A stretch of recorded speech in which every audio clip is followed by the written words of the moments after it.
Hi friend, இன்றைக்கி ஒரு traditional food தான் நான் பண்ண போகிறேன். இது எங்கள் ஊரில் ரொம்ப ஃபேமஸானது. வண்டலப்பன்னு சொல்லுவாங்க.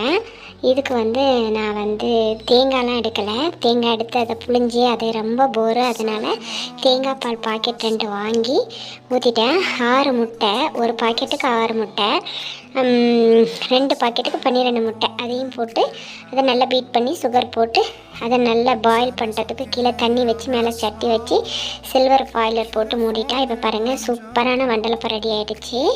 அப்புறமா இடியப்ப மாவுன்னு சொல்லுவோம்ல, அந்த இடியப்ப மாவில் முட்டையும் தேங்காய் பாலும் ஊற்றி நல்லா கரைச்சிட்டு தண்ணியாக வச்சுட்டு இப்படி தோசைக்கல்லில் ஊற்றி கொஞ்சமாக கீ போட்டு எடுத்தால் சூப்பரான ஒத்தப்பனியானும் ரெடி.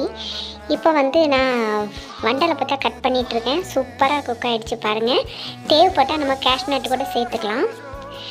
இந்த வண்டலப்பத்தை ஒரு டைம் ட்ரை பண்ணி பாருங்கள், ரொம்ப டேஸ்ட்டாக இருக்கும். பாருங்கள், பிளெண்டர் போட்டதுனால நல்ல எல்லோ கலரில் இருக்குது. இது நாட்டு முட்டைங்கிறதுனால இன்னும் எல்லோவாக இருக்குது. இந்த ஒத்தப்பனியானுக்கு கோழிக்கறி ஆனமும் ரொம்ப டேஸ்ட்டாக இருக்கும்.